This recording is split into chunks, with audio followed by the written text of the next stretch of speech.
सभी का फिर से स्वागत है मेरे YouTube चैनल एक इच्छा क्लासेस पे। दोस्तों, जो आज की हमारी वीडियो है वो है हमारी कंसेप्ट ऑफ सप्लाई पे, कि सप्लाई का मीनिंग क्या होता है, उसके फैक्टर्स क्या होते हैं जो उसे इफेक्ट करते हैं, और लॉ ऑफ सप्लाई क्या होती है। तो आज हम इस वीडियो में इस बारे में बात करेंगे। चलिए दोस्तों, जो हमारा आज का टॉपिक है वो है कंसेप्ट ऑफ सप्लाई, कि सप्लाई होती क्या है। सबसे पहले बात करते हैं इसकी मीनिंग की, कि इसका मीनिंग क्या होता है। The quantity of a commodity that producers are willing and able to offer to the market at various price during a given period of time।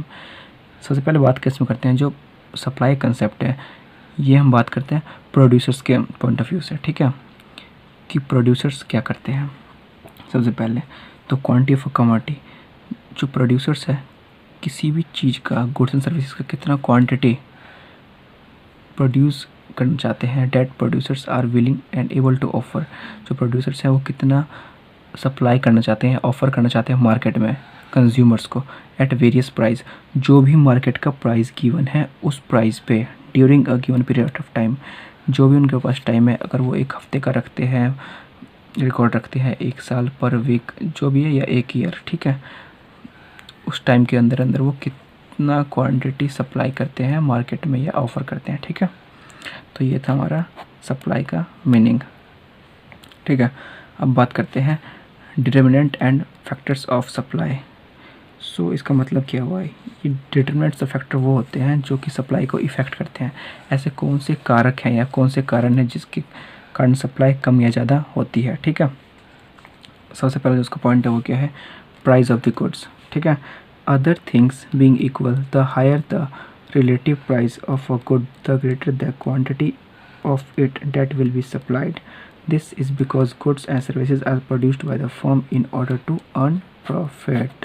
ठीक है फ्रेंड्स, इसका मतलब ये है, ये प्राइस ऑफ द गुड्स ही कह रहा है, अगर जो किसी भी गुड्स का या किसी भी कमोडिटी का अगर प्राइस ज़्यादा होगा तो जो प्रोड्यूसर्स हैं वो सप्लाई ज़्यादा करना चाहेंगे। क्या करेंगे, वो अपनी सप्लाई बढ़ा देंगे। जब भी प्राइस क्या होगा, ज़्यादा होगा, तो क्या करेंगे, सप्लाई बढ़ा देंगे अपनी, और वो ज़्यादा से ज़्यादा प्रॉफिट कमाना चाहेंगे। ठीक है, और अगर सप्लाई कम होती और प्राइस कम होती है तो वो सप्लाई क्या कर लेंगे, कम।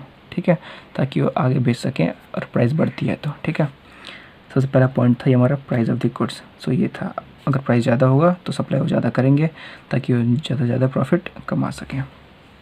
जो सेकेंड पॉइंट हमारा ये है, प्राइस ऑफ related goods।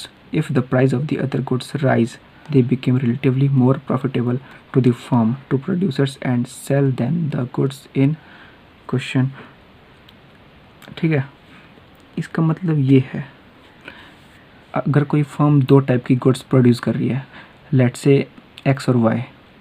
ठीक है, अगर एक्स का प्राइस बढ़ता है और वाई का प्राइस कम है, तो जो फर्म है या प्रोड्यूसर है वो एक्स को ज़्यादा सप्लाई करना चाहेगी मार्केट में एज़ कम्पेयर टू वाई। ठीक है, तो वो क्या करेगी, वाई कम प्रोड्यूसर सप्लाई करना चाहेगी, क्योंकि उसका कॉस्ट कम है और जो वाई के कॉस्ट क्या है, ज़्यादा है, ताकि वो ज़्यादा ज़्यादा प्रॉफिट कमा सकें। एक इसका छोटा सा एग्जांपल देखते हैं। For example, if a price of wheat rises, the farmer may shift their land to wheat produce away from the corn and soybean.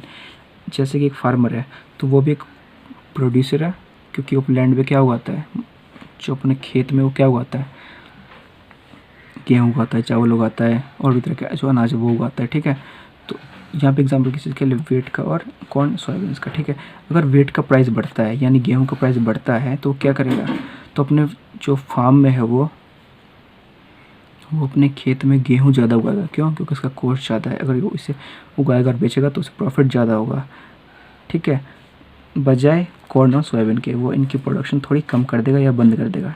ठीक है, और वेट की प्रोडक्शन ज़्यादा करेगा ताकि उसको ज़्यादा फ़ायदा हो।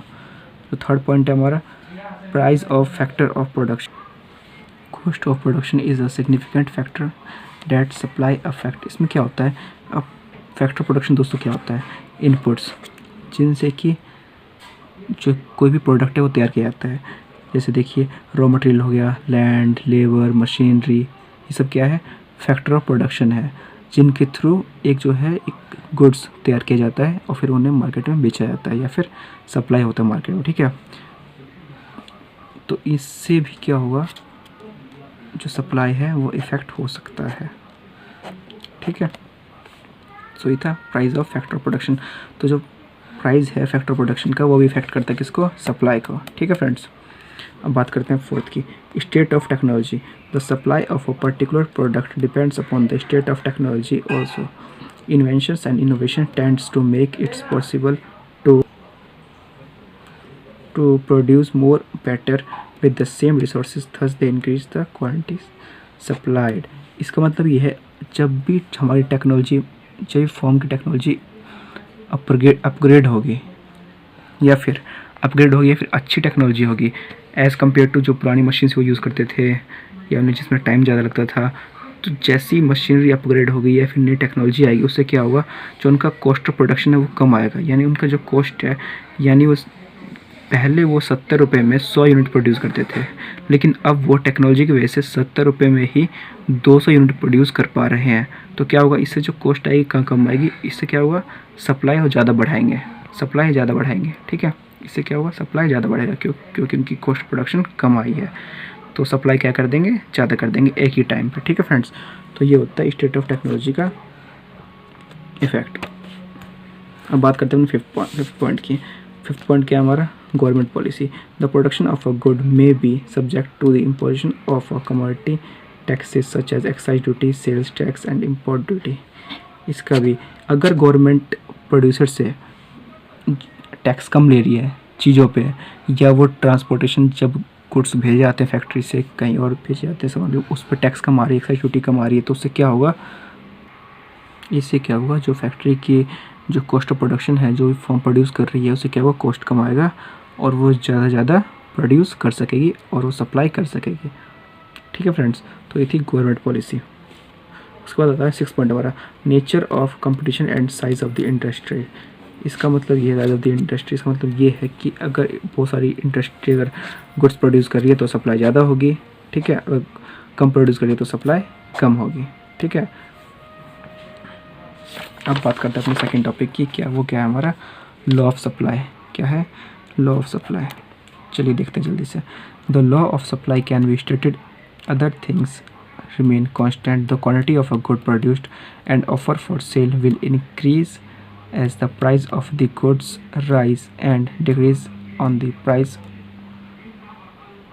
falls। ठीक है friends, so law of supply दोस्तों एक चीज़ कहता है, जब अदर्स थिंग्स इक्वल रहेगा, जब अदर्स थिंग्स रिमेन्स कांस्टेंट रहेगा, अगर प्राइस बढ़ता है, क्या प्राइस बढ़ता है तो सप्लाई क्या होगी, सप्लाई भी इंक्रीज होगी, सप्लाई भी बढ़ेगी। और अगर प्राइस घटता है तो प्रोड्यूसर्स क्या करेंगे, सप्लाई भी कम कर देंगे। ठीक है, तो ये क्या है हमारा, लॉ ऑफ सप्लाई है, सप्लाई का लॉ है, नियम, इसे बोलते हैं नियम, कानून। ठीक है, तो फिर देख लेते, तो quantity of a good produced and offer for sale, जो भी मतलब वो ऑफ़र कर रहे हैं सेल के लिए, will increase as the price, वो सप्लाई बढ़ जाएगी कब, जब प्राइस ऑफ गुड्स राइजेस, जब बढ़ेंगे, प्राइस बढ़ जाएंगे तो सप्लाई बढ़ जाएगी, decrease on the price falls, अगर प्राइस घट गया तो सप्लाई भी घट जाएगी। सो आई होप आपको ये जो कंसेप्ट है सप्लाई का वो आपको अच्छी तरह क्लियर हुआ होगा। हमें कमेंट सेक्शन में ज़रूर बताएं कि आपको वीडियो कैसी लगी। हमारे चैनल को सब्सक्राइब करें, लाइक करें, हमारे वीडियोज़ को लाइक करें, शेयर करें, सब्सक्राइब करें। जय हिंद, जय भारत।